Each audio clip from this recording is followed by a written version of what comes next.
ಎಲ್ರಿಗೂ ನಮಸ್ಕಾರ. Welcome back to my channel. ನಾನು ರಮ್ಯಾ. ಇವತ್ತಿನ ವಿಡಿಯೋದಲ್ಲಿ ಸಿಹಿಯಾಗಿ ಖಾರವಾಗಿ ರಾಗಿ ಉಪ್ಪಿಟ್ಟನ್ನ ಯಾವ ರೀತಿ ಮಾಡೋದು ಅಂತ ಈ ವಿಡಿಯೋದಲ್ಲಿ ಶೇರ್ ಮಾಡ್ತಾ ಇದ್ದೀವಿ. ಎಲ್ಲೂ ಕೂಡ ಸ್ಕಿಪ್ ಮಾಡದೆ ವಿಡಿಯೋನ ಪೂರ್ತಿಯಾಗಿ ನೋಡಿ. ಇನ್ ಕೇಸ್ ಈ ವಿಡಿಯೋ ನಿಮ್ಗೆ ಇಷ್ಟ ಆಯಿತು ಅಂದರೆ ದಯವಿಟ್ಟು ಲೈಕ್ ಮಾಡಿ, ಶೇರ್ ಮಾಡಿ, ಕಮೆಂಟ್ ಮಾಡಿ ಅಂತ ಹೇಳ್ತಾ, ಹಾಗೆ ನಮ್ಮ ಚಾನಲ್ನ ಸಬ್ಸ್ಕ್ರೈಬ್ ಮಾಡ್ಕೊಂಡು ನೋಡಿ. ಹೆಲ್ತ್ಗೂ ಕೂಡ ತುಂಬ ಒಳ್ಳೆಯದು. ಹಾಗೆ ಇದನ್ನು ನಾವು ಫಸ್ಟು ನೀರಲ್ಲಿ ರಾಗಿ ಹಿಟ್ಟನ್ನ ಕಲಸಿ ನಾವೇ ಹವೆನಲ್ಲಿ ಬೇಯಿಸ್ಕೋಬೇಕಾಗುತ್ತೆ. ಸೊ ಆ ವಿಡಿಯೋನ ನಾನು ಮಾಡ್ಕೊಳ್ಳೋದಕ್ಕಾಗಲಿಲ್ಲ. ಜಸ್ಟ್ ನಾನು ಒಗ್ಗರಣೆನ ಯಾವ ರೀತಿ ಮಾಡೋದು ಅಂತ ತೋರಿಸ್ತಾ ಇದ್ದೀನಿ ಅಷ್ಟೇ. ಮೊದಲು ಏನೇನು ಬೇಕು ಒಗ್ಗರಣೆಗೆಲ್ಲನೂ ಕೂಡ ಎಲ್ಲ ರೆಡಿ ಮಾಡಿ ಇಟ್ಕೊಂಡಿದ್ದೀವಿ. ಹಾಗೆ ರಾಗಿನ ಸ್ವಲ್ಪ ನೀರಲ್ಲಿ ಕಲಸಿ ನಾವು ಹವೆನಲ್ಲಿ ಬೇಯಿಸ್ಕೋಬೇಕು. ಅದನ್ನ ವಿಡಿಯೋ ಮಾಡ್ಕೊಳ್ಳೋದಕ್ಕಾಗಲಿಲ್ಲ, ಕ್ಷಮಿಸಿ. ಅಮ್ಮ ರಾಗಿ ಉಪ್ಪಿಟ್ಟು ಮಾಡ್ತಾಯಿದ್ರು. ಸೊ ಈ ಒಂದು ರೆಸಿಪಿ ನಿಮಗೆ ಶೇರ್ ಮಾಡೋಣ ಅಂತೇಳಿ ಇದನ್ನು ನಾನು ಮಾಡಿಕೊಂಡೆ. ಒಗ್ಗರಣೆಗೆ ಇಲ್ಲಿ ಹಸಿಮೆಣಸಿನ್ಕಾಯಿನ ಸಣ್ಣದಕ್ಕೆ ಕಟ್ ಮಾಡ್ಕೊಂಡಿದ್ದೀವಿ, ಒಣಗಿದ ಮೆಣಸಿನ್ಕಾಯಿ. ಹಾಗೆ ಇಲ್ಲಿ ಸ್ವಲ್ಪ ಗೋಡಂಬಿನ ತೊಗೊಂಡಿದ್ದೀವಿ, ಉದ್ದಿನಬೇಳೆ, ಕಡಲೆಬೇಳೆ, ಹಾಗೆ ಸ್ವಲ್ಪ ಕರ್ಬೇವಿನ ಸೊಪ್ಪು, ಕೊತ್ತಂಬರಿ ಸೊಪ್ಪು ಇಷ್ಟನ್ನು ಕೂಡ ಒಗ್ಗರಣೆಗೆ ಎತ್ತಿಟ್ಕೊಂಡಿದ್ದೀವಿ. ಹಾಗೆ ಇಲ್ಲಿ ಸಿಹಿಗೆ ಬೆಲ್ಲನ ತುರಿದಿಟ್ಕೊಂಡಿದ್ದೀವಿ. ಹಾಗೆ ಖಾರಕ್ಕೆ ಇಲ್ಲಿ ಈರುಳ್ಳಿನ ಕೂಡ ಸಣ್ಣದಾಗಿ ಕಟ್ ಮಾಡಿ ಎತ್ತಿಟ್ಕೊಂಡಿದ್ದೀವಿ, ಖಾರಕ್ಕೆ ಒಗ್ಗರಣೆ ಮಾಡ್ಕೊಳ್ಳೋದಕ್ಕೆ. ಹಾಗೆ ಸ್ವಲ್ಪ ಕಾಯಿ ತುರಿ ಇಷ್ಟನ್ನು ಕೂಡ ಎಲ್ಲ ರೆಡಿ ಮಾಡಿ ಎತ್ತಿಟ್ಕೊಂಡು ಇವಾಗ ಒಗ್ಗರಣೆನ ಯಾವ ರೀತಿ ಮಾಡೋದು ಅಂತ ತೋರಿಸ್ತಾ ಇದ್ದೀವಿ. ಮೊದಲು ಒಂದು ಪಾತ್ರೆನ ಬಿಸಿ ಮಾಡಲಿಕ್ಕೆ ಇಟ್ಟು ಎಣ್ಣೆನ ಹಾಕಿ, ಎಣ್ಣೆ ಕಾದ ನಂತರ ಸಾಸಿವೆ, ಕಡಲೆಬೇಳೆ, ಉದ್ದಿನಬೇಳೆನ ಹಾಕೊಂಡು ಚೆನ್ನಾಗಿದ್ದು ಕೆಂಪು ಬಣ್ಣ ಬರೋ ತನಕ ಫ್ರೈ ಮಾಡ್ಕೋಬೇಕು. ತುಂಬಾ ಚೆನ್ನಾಗಿರುತ್ತೆ ಈ ಥರ ಎಲ್ಲ ಮಾಡ್ಕೊಂಡು ತಿನ್ನೋದ್ರಿಂದ, ಆರೋಗ್ಯಕ್ಕೂ ಕೂಡ ಒಳ್ಳೆಯದು. ನೆಕ್ಸ್ಟ್ ಒಣಗಿದ ಮೆಣಸಿನ್ಕಾಯಿ, ಹಸಿ ಮೆಣಸಿನ್ಕಾಯಿನೂ ಕೂಡ ಎಣ್ಣೆಗೆ ಈ ರೀತಿ ಹಾಕೋಬೇಕು. ಈ ಥರ ಎಣ್ಣೆಗೆ ಹಾಕೊಳ್ಳೋದ್ರಿಂದ ಖಾರನೂ ಚೆನ್ನಾಗಿ ಬಿಡುತ್ತೆ. ಹಾಗೆ ಒಣಗಿದ ಮೆಣಸಿನ್ಕಾಯಿ ಎಣ್ಣೆಲಿ ಫ್ರೈ ಮಾಡೋದ್ರಿಂದ ರುಚಿನೂ ಕೂಡ ಹೆಚ್ಚಾಗುತ್ತೆ. ಹಾಗೆ ಸಣ್ಣದಾಗಿ ಈರುಳ್ಳಿನೂ ಕೂಡ ಹೆಚ್ಕೊಂಡಿದ್ವಿ ಅಲ್ವಾ, ಇದನ್ನು ಕೂಡ ಸೇರಿಸ್ಕೊಂಡು ಇದು ಚೆನ್ನಾಗಿ ಕೆಂಪು ಬಣ್ಣ ಬರೋವರೆಗೂ ಚೆನ್ನಾಗಿ ಫ್ರೈ ಮಾಡ್ಕೋಬೇಕು. ನಾವು ಚಿಕ್ಕ ಮಕ್ಕಳಲ್ಲಿ ಸ್ಕೂಲ್ಗೂ ಕೂಡ ಬಾಕ್ಸ್ಗೆ ಹಾಕೊಂಡು ಹೋಗ್ತಾ ಇದ್ವಿ. ನನಗೆ ತುಂಬಾ ಇಷ್ಟ ಅಂತಂದರೆ ಸಿಹಿದು. ಸಿಹಿನೇ ನಾನು ಜಾಸ್ತಿ ತೊಗೊಂಡು ಹೋಗ್ತಾ ಇದ್ದಿದ್ದು. ಖಾರ ಏನು ಅಷ್ಟೊಂದು ಇಷ್ಟಪಡ್ತಾ ಇರಲಿಲ್ಲ, ಬಟ್ ಇವಾಗ ತುಂಬಾ ಇಷ್ಟ ಆಗುತ್ತೆ. ಹಾಗೆ ರುಚಿಗೆ ತಕ್ಕಷ್ಟು ಉಪ್ಪನ್ನ ಹಾಕ್ಕೊಂಡು ಚೆನ್ನಾಗಿ ಫ್ರೈ ಮಾಡ್ಕೊಳ್ಳಿ. ಇವಾಗ ಈರುಳ್ಳಿ ಒಂದು ಅರ್ಧದಷ್ಟು ಬೇಯಬೇಕು, ಅಲ್ಲಿ ತನಕ ಇದೇ ಥರ ಫ್ರೈ ಮಾಡ್ಕೊಳ್ಳಿ. ರಾಗಿನ ಏನು ಬೇಯಿಸ್ಕೊಂಡಿದ್ವಿ ಇದನ್ನು ಕೂಡ ಸೇರಿಸ್ಕೊಂಡು ಚೆನ್ನಾಗಿ ಇದನ್ನು ಮಿಕ್ಸ್ ಮಾಡ್ಕೋಬೇಕು.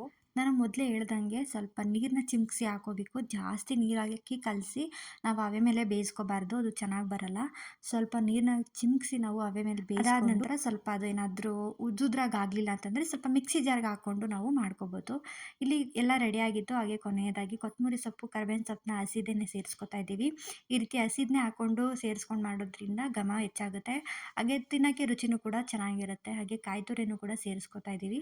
ಯಾವಾಗಲೂ ಒಂದೇ ಥರ ಮಾಡ್ಕೊಂಡು ತಿನ್ನೋದ್ರ ಬದಲು ಈ ರೀತಿ ವೆರೈಟಿಯಾಗಿ ರಾಗಿ ಹಿಟ್ಟಿನಿಂದ ಏನೇನೆಲ್ಲ ಮಾಡ್ಬೋದು, ರಾಗಿ ರೊಟ್ಟಿ, ಹಾಗೆ ರಾಗಿ ಮುದ್ದೆ, ರಾಗಿ ಉಪ್ಪಿಟ್ಟು, ಹಾಗೆ ರಾಗಿ ಚಪಾತಿ, ಈ ರೀತಿ ಎಲ್ಲ ಮಾಡ್ಕೊಂಡು ತಿಂತಾರಲ್ವ. ಸೊ ಇದೊಂಥರ ಡಿಫ್ರೆಂಟ್ ಆಗಿರುತ್ತೆ. ಈ ಥರನೂ ಕೂಡ ಟ್ರೈ ಮಾಡಿ.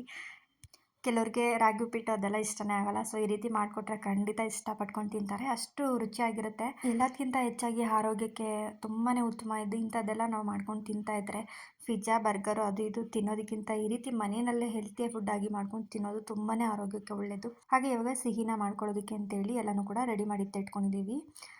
ಇವಾಗ ಒಂದು ಬಾಣಲಿನ ಇಟ್ಕೊಂಡು ಅದಕ್ಕೆ ಸ್ವಲ್ಪ ಎಣ್ಣೆ ಹಾಗೆ ತುಪ್ಪನೂ ಸೇರಿಸ್ಕೊಂಡು ಚೆನ್ನಾಗಿ ಇದನ್ನು ಕಾಯಿಸ್ಕೋಬೇಕು. ನಮಗೆ ಇದು ಸ್ವೀಟಲ್ಲಿ ತುಂಬಾ ಇಷ್ಟ ಆಗುತ್ತೆ. ಯಾಕೆಂದರೆ ಒಂಥರ ತುಪ್ಪ ಘಮ ಘಮ ಅಂತ ಇರುತ್ತೆ.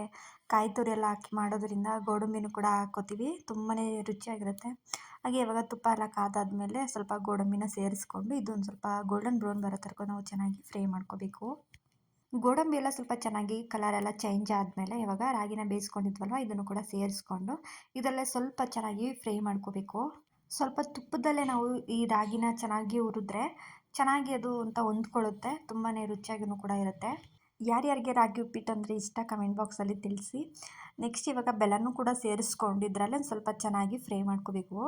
ಸ್ವಲ್ಪ ರಾಗಿ ಮತ್ತು ಬೆಲ್ಲ ಎರಡೂ ಕೂಡ ಮಿಕ್ಸ್ ಆಗಬೇಕು ಚೆನ್ನಾಗಿ. ತುಪ್ಪ ಎಲ್ಲ ಹಾಕಿರ್ತೀವಲ್ವ ಎಲ್ಲನೂ ಕೂಡ ಹೊಂದ್ಕೊಂಡು ಚೆನ್ನಾಗಿದು ಎಲ್ಲ ಫ್ರೈ ಆದಮೇಲೆ ಲಾಸ್ಟಲ್ಲಿ ಕಾಯಿ ತುರಿನ ಸೇರಿಸ್ಕೊತಾ ಇದ್ದೀನಿ. ಇದನ್ನು ಕೂಡ ಸೇರಿಸ್ಕೊಂಡ ನಂತರ ಇದನ್ನು ಚೆನ್ನಾಗಿ ಮಿಕ್ಸ್ ಮಾಡಿಕೊಂಡ್ರೆ ಸಿಹಿ ರಾಗಿ ಉಪ್ಪಿಟ್ಟು ಕೂಡ ರೆಡಿ ಆಗೋಗುತ್ತೆ. ನೋಡ್ತಾ ಇರ್ಬೋದು ಎಷ್ಟು ಚೆನ್ನಾಗಿ ಕಾಣಿಸ್ತಿದೆ ಅಲ್ವಾ. ನಿಜವಾಗ್ಲೂ ಹೆಲ್ತ್ಗೂ ಕೂಡ ಒಳ್ಳೆಯದು. ಖಂಡಿತ ನೀವು ಒಂದ್ಸಲ ಟ್ರೈ ಮಾಡಿ. ಹಾಗೆ ಈಗಿನ ಕಾಲದ ಮಕ್ಕಳಿಗೆ ತುಂಬ ಹೊರಗಡೆ ತಿಂಡಿ ಕೊಡಿಸೋದಕ್ಕಿಂತ ಮನೆಯಲ್ಲೇ ಈ ರೀತಿ ನಾವು ಹೆಲ್ತಿಯಾಗಿ ಮಾಡಿಕೊಟ್ರೆ ಖಂಡಿತ ಅವರು ಇಷ್ಟಪಟ್ಕೊಂಡು ತಿಂತಾರೆ. ಇವಾಗಿನ ಕಾಲದಲ್ಲಂತೂ ಈ ರೀತಿ ಯಾರು ಮಾಡ್ಕೊಂಡು ತಿನ್ನಲ್ಲ. ನಮ್ಮ ಅಜ್ಜಿ ಕಾಲದಲ್ಲಿ ಮಾಡ್ತಾಯಿದ್ರು. ನಿಜವಾಗ್ಲೂ ಆವಾಗವಾಗ ಈ ಥರ ರೆಸಿಪಿಗಳನ್ನ ಮಾಡ್ತಾನೆ ಇದ್ದರು. ತುಂಬಾ ಹೆಲ್ತ್ಗೂ ಕೂಡ ಒಳ್ಳೇದಲ್ವ. ರಾಗಿ ಮುದ್ದೆ, ರಾಗಿ ದೋಸೆ, ರಾಗಿ ಉಪ್ಪಿಟ್ಟು ಈ ರೀತಿ ಎಲ್ಲ ಮಾಡಿಕೊಡ್ತಾಯಿದ್ರು. ನಿಜವಾಗ್ಲೂ ತುಂಬಾ ಹೆಲ್ತಿಯಾಗಿರುತ್ತೆ. ಖಂಡಿತವಾಗ್ಲೂ ನೀವು ಒಂದ್ಸಲ ಈ ಥರ ಮಾಡ್ಕೊಡ್ತೀನಿ, ಹೆಲ್ತಿಯಾಗಿರಿ. ಇವತ್ತು ನಮಗೆ ನಮ್ಮ ಅತ್ತೆ ಮಾಡಿಕೊಟ್ಟಿದ್ರು ಈ ರೆಸಿಪಿನ. ಸೊ ನಿಮಗೂ ಕೂಡ ಹೆಲ್ಪ್ ಆಗಲಿ, ನಿಮಗೂ ಕೂಡ ಗೊತ್ತಾಗಲಿ ಅಂತೇಳಿ ಈ ವಿಡಿಯೋನ ಶೇರ್ ಮಾಡಿದೆ ಅಷ್ಟೇ. ನಿಜವಾಗ್ಲೂ ತುಂಬಾ ರುಚಿಯಾಗಿರುತ್ತೆ, ಹೆಲ್ತಿಯಾಗಿರುತ್ತೆ. ಮಕ್ಕಳು ಕೂಡ ನಾವು ಇವಾಗಿಂದನೇ ಅಭ್ಯಾಸ ಮಾಡಬೇಕು. ನಾವು ಅದು ಇದು ಹೊರಗಡೆ ಫುಡ್ನ ತಂದ್ಕೊಡೋದಕ್ಕಿಂತ ಮನೆಯಲ್ಲೇ ಈ ರೀತಿ ಹೆಲ್ತಿಯಾಗಿ ಮಾಡಿಕೊಟ್ರೆ ಖಂಡಿತ ಅವ್ರಿಗೂ ಕೂಡ ಆರೋಗ್ಯನೂ ಕೂಡ ಚೆನ್ನಾಗಿರುತ್ತೆ. ಸೊ ನಾನು ಇದನ್ನು ಫಸ್ಟಿಂದ ನಾನು ವೀಡಿಯೋ ಮಾಡಿ ನಿಮಗೆ ಹೇಳ್ಬೇಕಾಗಿತ್ತು, ಅಂದರೆ ಯಾವ ರೀತಿ ಬೇಯಿಸ್ತಾರೆ ಅಂತ. ಸೊ ಅದೊಂದು ಮಿಸ್ ಆಯಿತು. ಇರಲಿ ಪರವಾಗಿಲ್ಲ, ಇದೊಂದು ನಿಮಗೆ ಗೊತ್ತಾಗಲಿ ಅಂತೇಳಿ ಈ ವಿಡಿಯೋನ ಶೇರ್ ಮಾಡ್ತಾ ಇದ್ದೀನಿ. ನಾನು ಮೊದಲೇ ಹೇಳ್ದಂಗೆ ಜಾಸ್ತಿ ನೀರನ್ನ ಸೇರಿಸ್ಕೊಂಡು ಕಲಿಸ್ಕೋಬೇಡಿ, ಇಲ್ಲಾಂದರೆ ಚೆನ್ನಾಗಿ ಬರಲ್ಲ. ಸೊ ಈ ವಿಡಿಯೋ ಇಷ್ಟ ಆಗಿದೆ ಅಂದ್ಕೋತೀನಿ. Thank you for watching.